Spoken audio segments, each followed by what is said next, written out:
Ayrton Breckenridge, Blake Reed from Prairie City, Monroe. Prairie City, Monroe. And we made, we call this rolling classroom virtual reality. So we custom built our own computer to support virtual reality games. And so we put it all into this cart, and everything you need to make it work goes into this cart, so you can roll it in and out of classrooms and all that. And you don't need any additional stuff, And then we're in the process of making a manual so teachers can just like take it for their own use in their classrooms and roll it in. And then we have a ton of different programs on here, like this one for graphic design. We can make like a snowman there, a tree. I'm in the process of making a tree. We also have, what was it? We have a Pearl Harbor, so you can go back to Pearl Harbor. There's one where you're like ocean blue, where you're like underwater and you can see the life underneath. Yeah, and then there's another one, Google Earth VR, so you can go like all over the world and see the Coliseum and stuff from history, I guess. Yeah. So you can they have a number of programs. You can use it for any number of classes. So we've mainly been using it in the high school for now, but we plan to get it out to all the schools in the district, and so we can use it from kindergarten all the way through 12th grade. And we have the projector here, so while the person is using it, the whole classroom can see what is going on and what they're doing. This was funded by the PCM Endowment Foundation. They helped us gather the money to build the computer and the cart. So I'm Chase Spencer, and I'm from PCM, sophomore in PCM High School, and I did a Lego stop motion. What does it do? Okay, so it's it's all right. So the process of stop motion, most people know, is you take a picture, move it, take a picture, and you string them all together, and it makes movement. So that's what this is. You push play. So.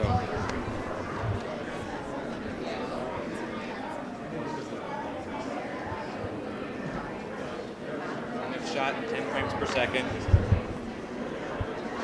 which is.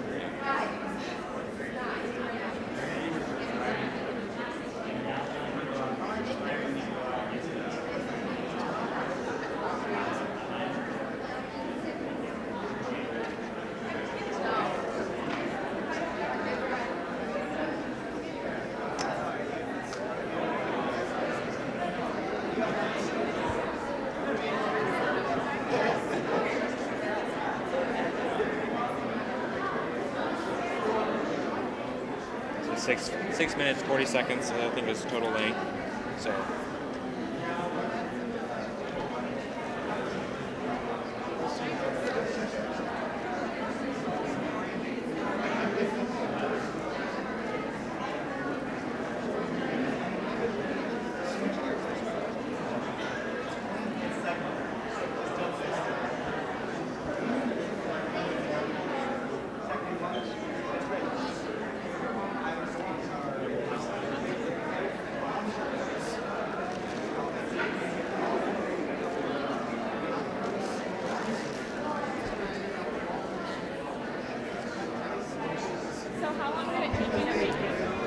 I don't know. It was mostly just 3 hours on a Saturday or Sunday, and just kept going until it was done. And I lost track after the first few, but it took some time.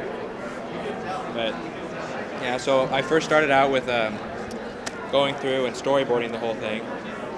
So I storyboarded the whole thing, so that way I have my ideas organized and I don't turn away from the original plot or whatever. And I do that, and then I start filming and take out all my Legos and go through everything. And I edit in iMovie, so that's the program I use. My name is Joe. My name's Nick. My name's Matt. We're from Nevada. Yeah, same, Nevada Middle School. Yeah. So we made Baya, which is a translation device for ELL students, and the teacher, when ELL students are in class, sometimes like they don't know English fully. So if you speak Spanish and you only speak a little bit of English, this will translate the English to Spanish for you, so you can keep up with schoolwork and you don't have all the stress of learning English and finishing all your homework. Yeah. And it can translate more than Spanish, you just have to code it. Yeah. And it's kind of like Google Translate, but you can make your own language and you can put it in there, so it will speak it out. Yeah. My name is Emma, and I'm from Prairie Ridge Elementary in the College Community School District, and I created multi-purpose electric gloves inspired by Iron Man. These gloves are sewn with electric conductive thread, which serves as a wire, and it feels just like normal thread, but it's special and it can serve as a wire between the LEDs that I put in here and the panel, which is just a simple on and off switch. And then you put in a battery. And it has to be hand sewn though, because if the sewing machine does it, it does not work. And so they turn on and off using the switch. The batteries have to be replaced about monthly, but so then you can turn them on and off. And then for the back, they have magnets in it. And so there's 2 magnets, and they're exactly the same, but this one you have to put in facing upwards, and then this side, which is different, will connect to here. And then you put it on, and then it can help with simple household tasks, like maybe pulling up the can. And using the glove, you only have your fingers there to support it. You don't even feel the weight of it. So there's a significant difference between this and using the glove. And then it's inspired by Iron Man. My name is Grant, and this is Jai, and we're from Ankeny High School. And we made a game called Crushlands, which is using the Unity game engine. And the plot of the story, and it's not really working right now on Unity because there was an update that just kind of made it not work, which is kind of unfortunate. But the essential plot of the story is that you're a recon drone employed by an ancient civilization to help protect itself from an infestation or an outbreak.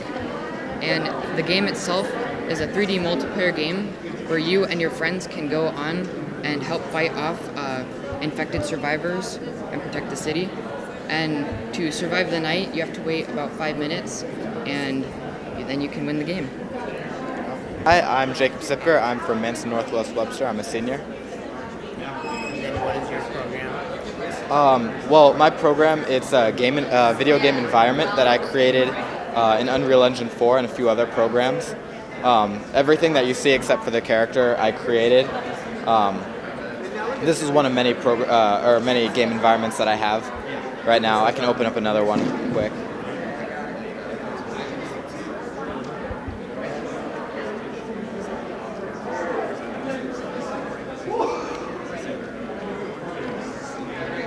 Here's another one that I created.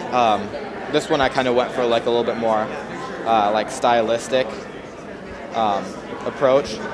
Anyways, I created this in Unreal Engine 4, Maya, and some algorithmic programs from that company, and then I also used Photoshop. So I created everything from scratch. It took for this one, it took about a week. The other one took a lot longer, like probably about a month. So yeah.